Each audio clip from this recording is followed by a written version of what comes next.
Hello, good morning everyone. आप सभी का स्वागत है विशेष फिजिक्स की ऑनलाइन क्लास में। तो हमने कार्नोट इंजन पूरा कर लिया था। कार्नोट इंजन के बाद अपन ने पढ़ लिया था अपने पास जो थर्मोडायनेमिक और टेम्परेचर स्केल था, यानी उष्मागतिक ताप पैमाना कवर कर दिया था। उसके बाद आपके पास अब थोड़ा सा टॉपिक आपका थर्मोडायनेमिक्स से चेंज हो रहा है। अब वापस अपन चल रहे हैं स्टैटिक्स पर। तो यदि आपने यूनिट 3 और 4 पढ़ी है तो वहाँ पे अपन ने स्टैटिक्स के बारे में कुछ पढ़ा था। स्टैटिक्स में कुछ फॉर्मूले काम में लिए थे। उन्हीं फॉर्मूले को यहाँ पर क्या किया जाता है, डेराइव किया जाता है। तो वो उष्मागतिकी की सहायता से किया जाता है। तो उसकी बात करते हैं कि उन फॉर्मूलों को डेराइव कैसे करते हैं। तो आपका जो आज का टॉपिक रहेगा वो क्या है, उष्मा भंडार के संपर्क में निकाय। यानी कोई उष्मा का भंडार है, उसमें दो निकायों का संपर्क कराया जाता है। यानी दो निकाय, दो सिस्टम का क्या कराया जाता है, कॉन्टैक्ट कराया जाता है। और कॉन्टैक्ट में क्या होता है, उसमें ऊर्जा का विनिमय होता है एक दूसरे में।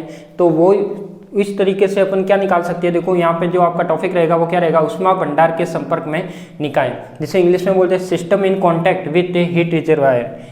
क्या बोलते हैं, system in contact with A heat reservoir. तो इस तरीके से अपन बोलते हैं। तो यहाँ पे होगा कि अपन निकालेंगे कि कोई भी आईवी अवस्था में पाई जाने की प्रायिकता होगी, उसका फॉर्मूला अपन यहाँ पे डिराइव करेंगे। तो सबसे पहले तो बात करते हैं किसकी, कि उष्मा भंडार के लिए जो ये टॉपिक दिया हुआ है, उष्मा भंडार के संपर्क में निकाय। यानी कोई दो सिस्टम है, वो क्या है, एक दूसरे से कॉन्टैक्ट में है। तो मान लिया कि यहाँ पे मैं मान लेता हूँ कि आपके पास दो निकाय है, एक ए है और एक क्या है आपका ए डैश है। यानी दो सिस्टम है आपके पास, एक ए है और दूसरा क्या है आपके पास ए डैश है। उसके बाद मैं क्या करता हूँ, ये जो ए डैश है वो क्या है, एक उष्मा का भंडार है। यदि उष्मा का भंडार है तो इसकी उष्माधारिता आप जानते हो कितनी होनी चाहिए, इसकी उष्माधारिता कितनी होनी चाहिए, अनंत होनी चाहिए। उष्माधारिता कितनी होनी चाहिए, इसकी अनंत होनी चाहिए। क्यों, क्योंकि ये क्या एक तरह से उष्मा का भंडार है, यानी खूब सारी उष्मा इसमें भरी हुई है पहले से ही। तो अपन कह सकते हैं कि इसकी उष्माधारिता क्या होगी, यहाँ पे अनंत होगी। दूसरी मैंने सिस्टम माना या दूसरा कोई जो निकाय माना वो क्या माना, मैंने ए माना। अब देखो ये ए और ए डैश क्या है आपके पास, दोनों एक दूसरे से कांटेक्ट में है।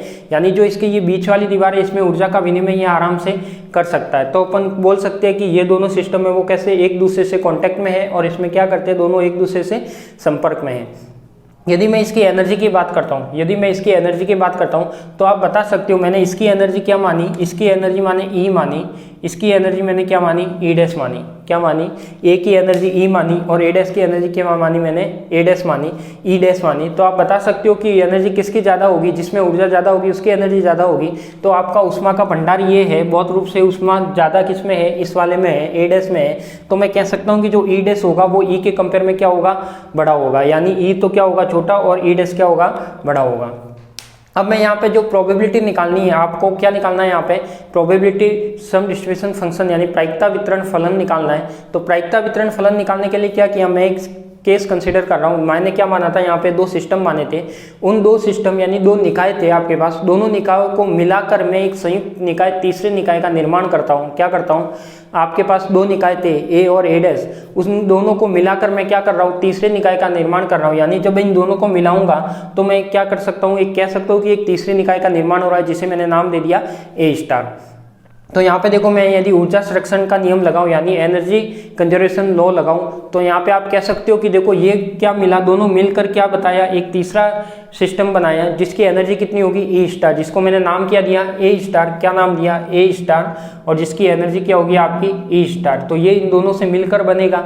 तो मैं कह सकता हूँ कि देखो ई स्टार होगा वो एनर्जी कंजर्वेशन से क्या होगा, ई प्लस ई, यानी एक तो ई यानी इसकी एनर्जी प्लस इसकी एनर्जी, दोनों मिला के क्या बनाएगा, तीसरे की एनर्जी बनाएगा। यदि ई स्टार की यहाँ पे है ई प्लस ई डैश है, ई डैश की वैल्यू निकालना चाहूँ तो ये वैल्यू लिख सकता हूँ मैं। यानी क्या किया मैंने, जब ई डैश की वैल्यू निकालनी है तो जो तीसरा निकाय बना उसमें से इसका लेस कर दिया, तो ये क्या आ जाएगा आपका, इक्वेशन नंबर 2 आ जाएगा। ये क्या था आपका, इक्वेशन नंबर 1 था। अब इन दोनों के कंपेयर करते हुए मैं देखता हूँ तो आप यहाँ पे क्या देखते हो कि ई डैश में ई क्या होगा, छोटा होगा। अब छोटा भी कितना होगा, अपन इसको ऐसे भी मान सकते हैं कि ज़्यादा छोटा होगा, क्योंकि यदि उष्मा का ये भंडार है तो उसके कंपेयर में ये तो क्या होगा आपका, छोटा ही होना चाहिए, क्योंकि ये उष्मा का भंडार नहीं है, ये एक छोटा सा रूप है, ये एक बड़ा सा रूप है। तो इसके कंपेयर में कह सकते हैं कि अपना जो ई डैश के कंपेयर में ई क्या होना चाहिए, नेगलेक्ट होना चाहिए या कम होना चाहिए, सॉरी। तो ये क्या होगा आपके पास, E dash is equal to क्या हो जाएगा आपके पास, ई हो जाएगा। क्या हो जाएगा आपके पास, E dash is equal to, sorry, E dash is equal to क्या होगा, ई स्टार होगा। क्या होगा आपके पास, ई स्टार। तो ये क्या हो जाएगा, यदि नेगलेक्ट होता है तो ये क्या आ जाएगा आपका ई स्टार। इसका मैं कह सकता हूँ कि जो इसकी जो एनर्जी थी वो तीसरे निकाय की क्या होनी चाहिए, बराबर होनी चाहिए। अब मैं बात करता हूँ कि अपन इसका जो डेरिवेशन करते हैं उसमें कैसे करते हैं उसकी बात करते हैं। तो मैंने जो केस माना था वो तो यहाँ पर आपको पता लग गया। उसके बाद आपके आता है अभिगम अवस्था। तो अभिगम अवस्था इसी के अंदर का टॉपिक है, ये कोई अलग टॉपिक नहीं है। यदि आपको पूछा जाता है उष्मा भंडार के संपर्क में निकाय का प्रायिकता वितरण फलन निकालिए, तो आपको ये डेरिवेशन करना होगा। तो अभिगम अवस्था क्या होती है, देखो मैंने 3 अवस्था मानी, एक ए हो गई, एक ए डैश हो गई, तीसरी ए स्टार हो गई। तो यहाँ पे मैं मान लेता हूँ कि अभिगम अवस्था वो अवस्था होती है जिसका कोई प्रायिकता वितरण फलन होता है, वो किसी एनर्जी का फंक्शन होता है। क्या होता है, किसी एनर्जी का फंक्शन होता है। तो मैं मान लिया कि कोई आई वी अवस्था में किसी कण के पाए जाने की प्रायिकता निकालनी है, तो फंक्शन होगा वो किसका होगा, आपके एनर्जी का फंक्शन होगा। तो मैं कह सकता हूँ कि जो ए निकाय की अभिगम अवस्था है वो कितनी है आपके पास, ओमेगा ई। यानी जो ए निकाय था उसकी मैंने अभिगम अवस्था मान ली क्या, ओमेगा ई। ऐसे ही मैं यदि ए डैश की बात करता हूँ तो ए डैश की मैंने मान ली ओमेगा डैश और ए डैश। क्या मान ली मैंने, ओमेगा डैश और ए डैश। तीसरे की मैंने क्या मान ली, ए स्टार है। इन दोनों से मिलकर तीसरे का निर्माण हो रहा है, तो ये क्या हो जाएगा आपका, ओमेगा स्टार और ए स्टार। क्या हो जाएगा आपका, ओमेगा स्टार और ए स्टार।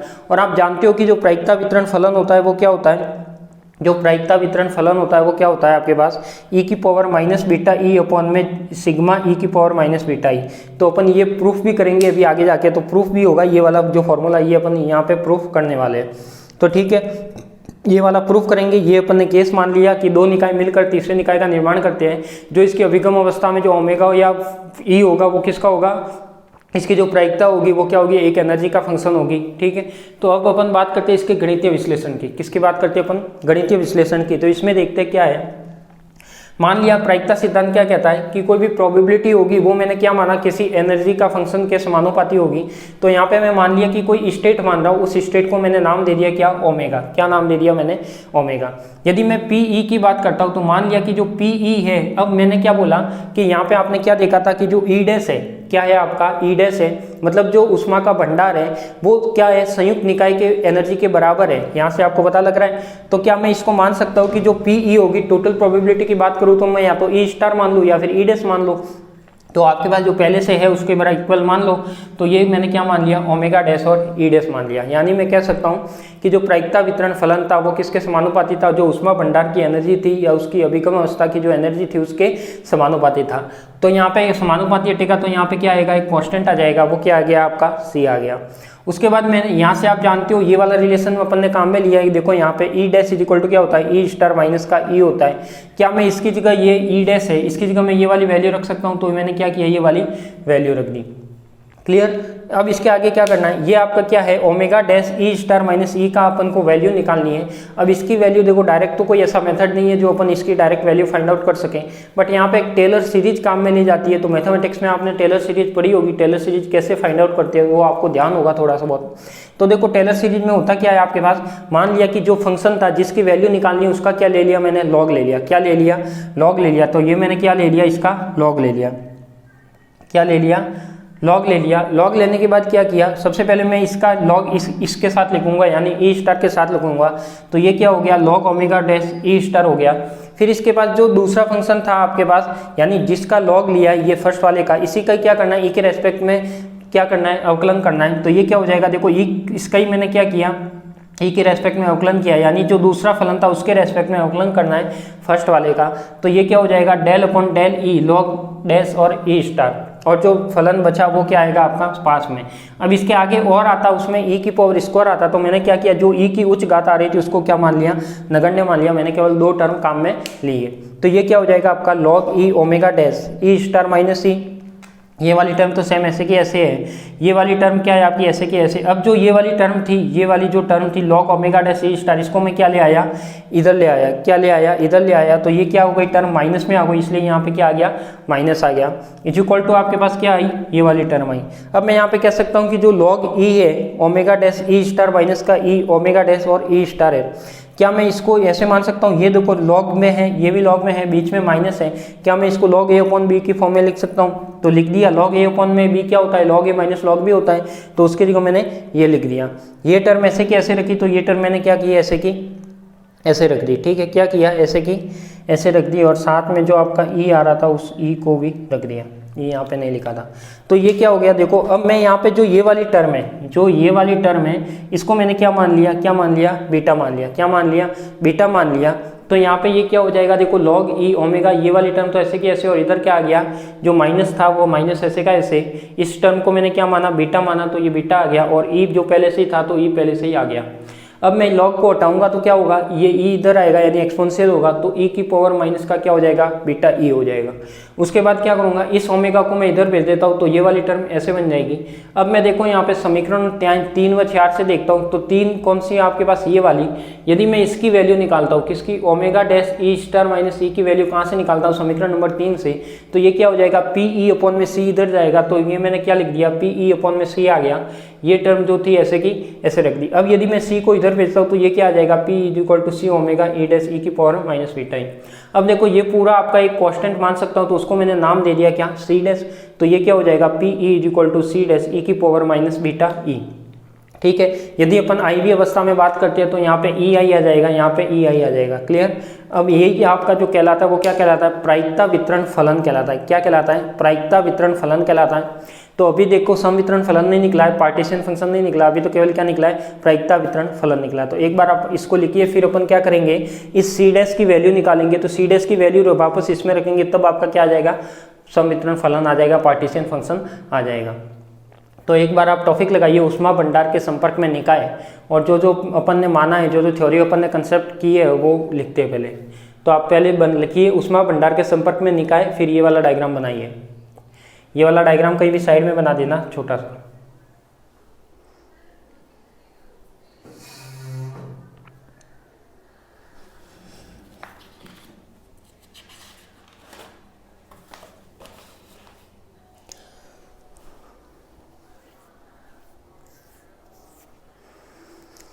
लिखिए इसमें, माना दो निकाय ए व ए डैश है, माना दो निकाय ए व ए डैश है,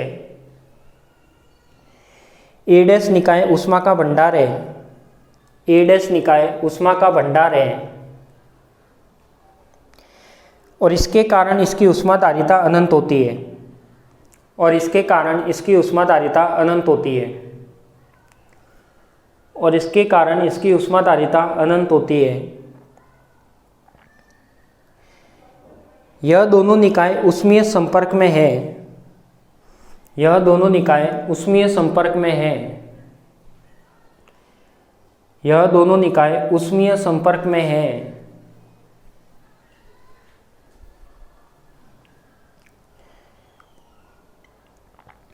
और यह ऊष्मीय संपर्क में होने के कारण, और यह निकाय ऊष्मीय संपर्क में होने के कारण ऊष्मा का विनिमय करते हैं, ऊष्मा का विनिमय या ऊष्मा का आदान प्रदान करते हैं।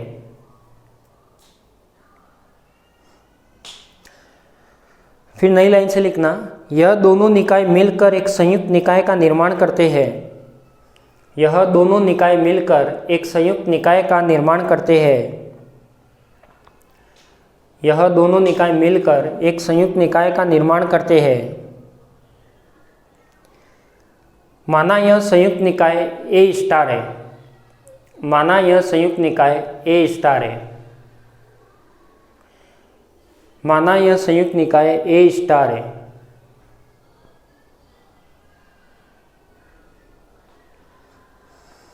और इस संयुक्त निकाय की ऊर्जा ई स्टार है, और इस संयुक्त निकाय की ऊर्जा ई स्टार है। वह निकाय ए की ऊर्जा ई, वह निकाय ए की ऊर्जा ई, वह निकाय ए की ऊर्जा ई, वह निकाय ए डैश की ऊर्जा ई डैश है, वह निकाय ए डैश की ऊर्जा ई डैश है।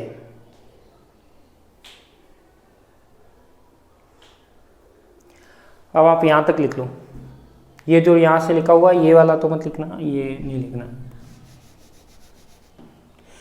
यहां से लेकर यहां तक लिखो, ये जो E dash is equal to E star लिखा हुआ है यहां तक।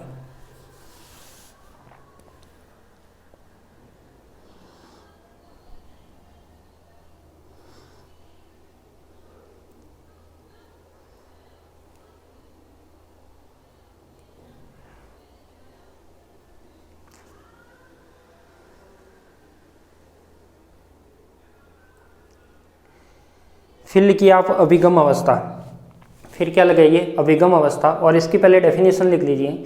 अभिगम अवस्था क्या होती है, एक कोई ऐसी सूक्ष्म अवस्था होती है जो क्या करती है, निकाय के नियम का पालन करती है, यानी जो भी सिस्टम है उसमें जो भी रूल्स फॉलो होते हैं वो सबको क्या करती है, फॉलो करती है, वही क्या कहलाती है, आपकी कोई स्टेट होती है जो क्या कहलाती है, अभिगम अवस्था कहलाती है। तो यहाँ पे लिखना अभिगम अवस्था में लिखो वे सूक्ष्म अवस्था जो कि निकाय के नियम का पालन करें, वे सूक्ष्म अवस्था जो कि निकाय के नियम का पालन करे अभिगम अवस्था कहलाती है।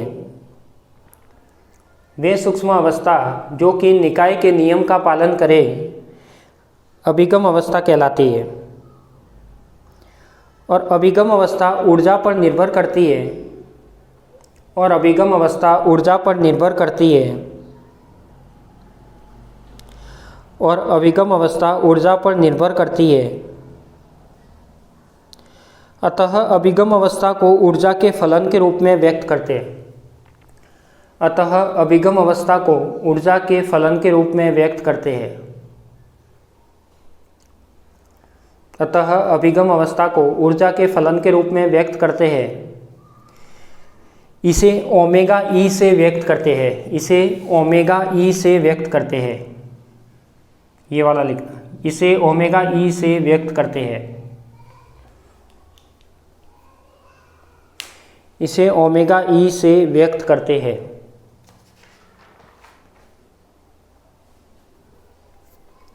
अब आप ये लिख लीजिए, ए निकाय की माना ए निकाय की अभिगम अवस्था ये है, ए डैश निकाय की अभिगम अवस्था ये है, और ए स्टार के निकाय की अभिगम अवस्था ये है, तो इसका प्रायोगिकता फलन ये होगा, ये लिख लीजिए।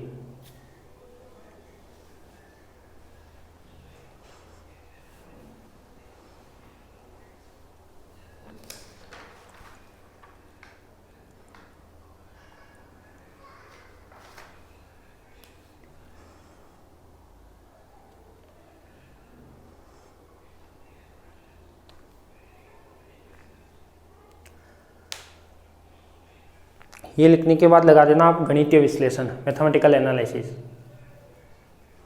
गणितीय विश्लेषण यानी इसका डेरिवेशन है वो करना है। लिखिए गणितीय विश्लेषण में संवितरण फलन का गणितीय विश्लेषण, संवितरण फलन का गणितीय विश्लेषण प्रायिकता सिद्धांत के आधार पर किया जाता है।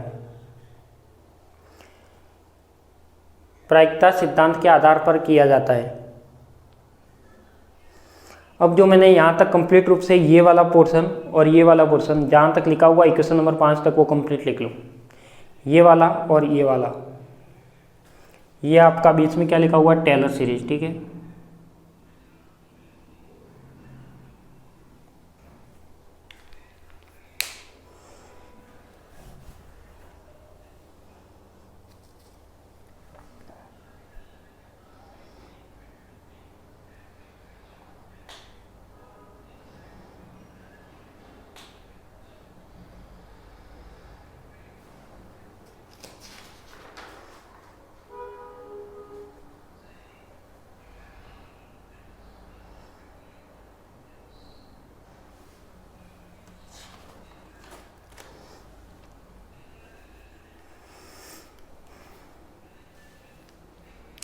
जितने भी डेरिवेशन करवाए जा रहे हैं इनकी लिख लिख कर प्रैक्टिस करना, तो आराम से आपको अच्छे से कवर हो जाएंगे।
लिख दिया होगा,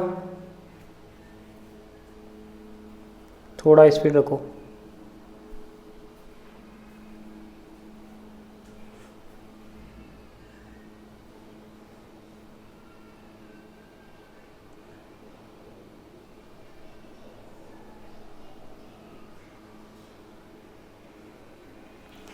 इसके बाद अपन को क्या करना है, सी डैश की वैल्यू निकालनी है। अपने यहाँ पे सी डैश क्या माना है, कांस्टेंट माना है, तो इस सी डैश की वैल्यू निकालनी है जब अपना क्या आएगा, कंप्लीट रूप से जो प्रायिकता वितरण फलन है वो आएगा। वैसे तो ये भी प्रायिकता वितरण फलन ही है, पर इसमें एक कांस्टेंट है आया है, इसकी कमी है, तो इसका आंसर भी निकालना है।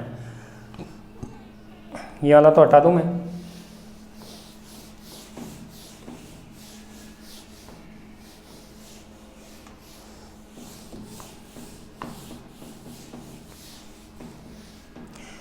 तो यहाँ पे अपन लिख दिया होगा, लिख दिया तो यहाँ पे ध्यान दीजिए। अब मैं क्या निकालने जा रहा हूँ, यहाँ पे जो सी डैश कांस्टेंट है, नियतांक सी का मान, नियतांक सी डैश का मान, ठीक है। यदि मैं मानता हूँ कि आपका जो प्रायिकता वितरण फलन आया है वो क्या आया है, वो आपके पास लिखा हुआ है, इसको मैं आई वी अवस्था में मान लेता हूँ। आई वी अवस्था में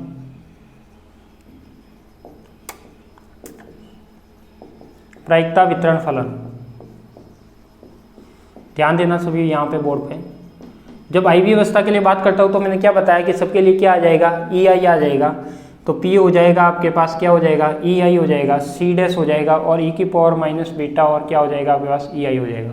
अब आप जानते हो यदि मैं संपूर्ण अवस्था के लिए बात करूँ, ये तो केवल आई अवस्था के लिए था, यदि मैं संपूर्ण अवस्था के लिए बात करूँ इसकी प्रायिकता वितरण फलन की, तो क्या आ जाएगा, संपूर्ण अवस्था यानी जो कंप्लीट सिस्टम है उसके लिए तो मैं लिमिट लगा दूंगा या सिग्मा लगा दूंगा, sigma is equal to I is equal to 1 से n, ये क्या हो जाएगा आपका P I is equal to क्या हो जाएगा, sigma I is equal to 1 से n, ये क्या हो जाएगा, सी डैश और ई की पावर माइनस बीटा ई आई। क्लियर। अब आप जानते हो कि यदि कंप्लीट फलन के लिए या कंप्लीट सिस्टम के लिए बात करता हूँ, यदि कंप्लीट सिस्टम के लिए बात करता हूँ तो उसकी प्रायिकता कितनी होनी चाहिए। यदि कंप्लीट सिस्टम की बात करता हूँ तो आप जानते हो कि उसकी प्रायिकता का योग हमेशा कितना आता है, 1 आता है। तो मैं बात कर लेता हूँ, मान लिया कि एक पार्टिकल, एक बॉक्स था, उसमें इसमें क्या थे, 2 बॉलें थी। तो 2 बॉल का यदि 2 बॉलें हैं आपके पास ए और बी, तो इन दोनों की प्रोबेबिलिटी कितनी होती है, 1/2 होती है। तो ऐसा ही कोई सिस्टम है, कंप्लीट सिस्टम के लिए मान लिया 1 से n, तो इसकी प्रोबेबिलिटी कितनी होगी, टोटल तो क्या होगी, 1 ही होगी। तो मैं यहाँ पे लिख सकता हूँ कि प्रसामान्यीकृत गुणधर्म से, प्रसामान्यीकृत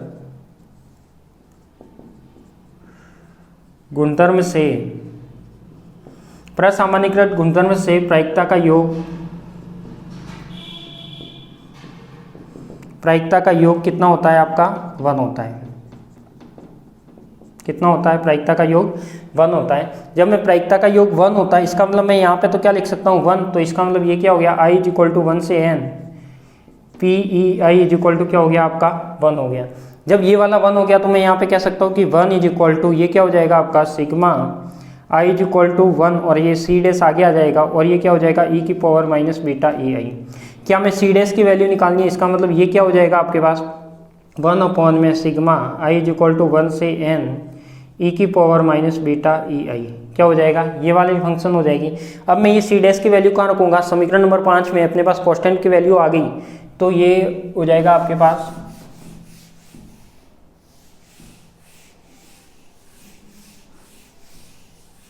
तो ये क्या हो जाएगा, देखो समीकरण नंबर 5 में मैं वैल्यू रखता हूँ, तो ये वाली वैल्यू आ गई, तो सी डैश का मान समीकरण 5 में रखने पर तो ये क्या आएगा आपके पास, जो पी ई है, अब वो किसके लिए आ जाएगा, अपने आई वी अवस्था के लिए, तो सॉरी आई के लिए नहीं आएगा, यहाँ तो टोटल आएगा। P E is equal to क्या आ जाएगा आपके पास सी डैश, तो ये आपका क्या था, इज इक्वल टू ई की power minus beta E, upon में क्या आ जाएगा, यहाँ पे आ जाएगा आपका sigma I is equal to 1 से n, और ये क्या हो जाएगा आपका ई की पावर माइनस बीटा ई आई। ठीक है, तो यहाँ भी यदि यहाँ ई आई आए तो यहाँ भी ई आई लगा सकते हो। ये आपका क्या कहलाएगा, प्रायिकता वितरण फलन कहलाएगा। क्या कहलाएगा, प्रायिकता वितरण फलन कहलाएगा।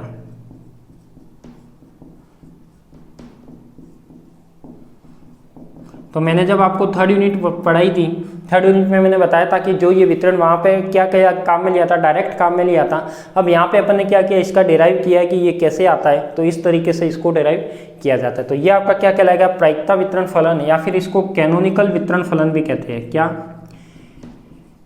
कैनोनिकल डिस्ट्रीब्यूशन फंक्शन भी कहते हैं, कैनोनिकल वितरण फलन। दूसरा नाम इसका क्या है, कैनोनिकल वितरण फलन भी कहते हैं। तो ये वाला क्वेश्चन आपके कई बार एग्जाम में पूछा जाता है कि कैनोनिकल वितरण फलन कौन सा कहलाता है, और वहाँ पे 4 फॉर्मूला, कभी फॉर्मूला दिया जाता है और कभी ऑप्शन में फॉर्मूला नहीं देकर सीधा ऐसा बोल देते हैं, प्रायिकता वितरण फलन, हेल्महोल्ट्ज एनर्जी, गिब्स मुक्त ऊर्जा। तो किसको कहा जाता है, कैनोनिकल वितरण फलन, इस टाइप से दे देते हैं।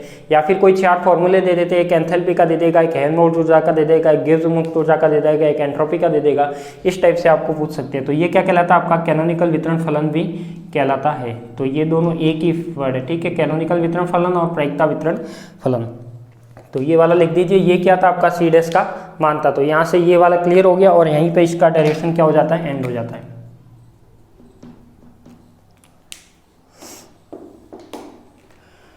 लिखिए,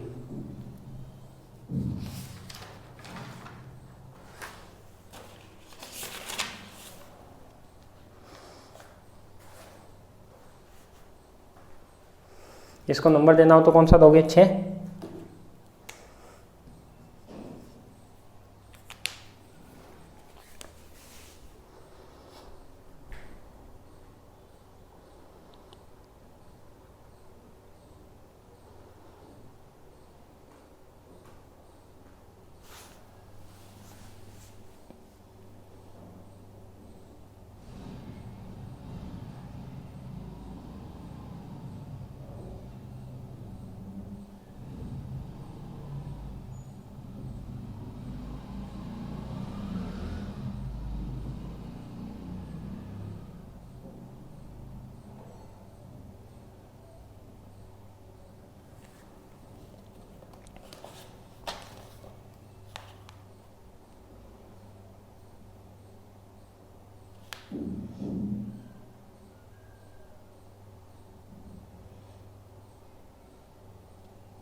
लिख लिया।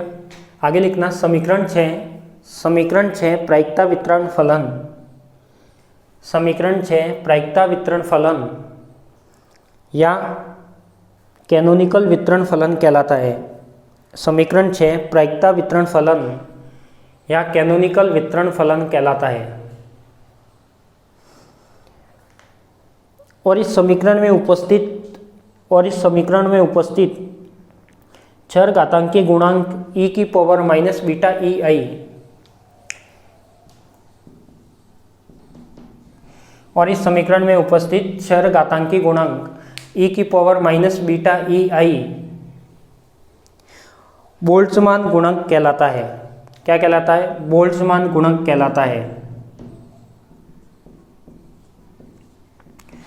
बोल्ट्जमान गुणक कहलाता है। फिर आप नीचे एक डेफिनेशन लगाओ, समवितरण फलन। नीचे एक डेफिनेशन लगाओ, समवितरण फलन। तो अभी मैंने समवितरण फलन बताया था, वो क्या होता है कि आपके पास जो ये आया है sigma I is equal to 1 से लेकर n e की power minus beta E I, जो ये नीचे वाली टर्म थी, जो ये वाली टर्म है, इसको मैं किसके इक्वल मानता हूँ, z के इक्वल। तो ये आपका क्या कहलाता है, एक समवितरण फलन कहलाता है। तो इसके भी डेफिनेशन लिख लो साथ में। लिखिए, इसमें संपूर्ण निकाय के लिए अभिगम अवस्था का योग संपूर्ण निकाय के लिए अभिगम अवस्था का योग, संपूर्ण निकाय के लिए अभिगम अवस्था का योग, संपूर्ण निकाय के लिए अभिगम अवस्था का योग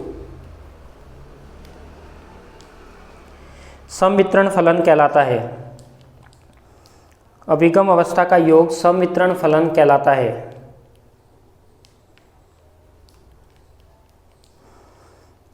अभिगम अवस्था का योग समवितरण फलन कहलाता है। और ये लिख लो आप, ये जो फॉर्मूला है। तो इसका मतलब यहाँ से प्रायिकता वितरण फलन क्या आ जाएगा, देखो यहाँ पे ये आ जाएगा P E I is equal to क्या आ जाएगा आपके पास, ई की power minus beta E I upon में क्या आ जाएगा, जेड।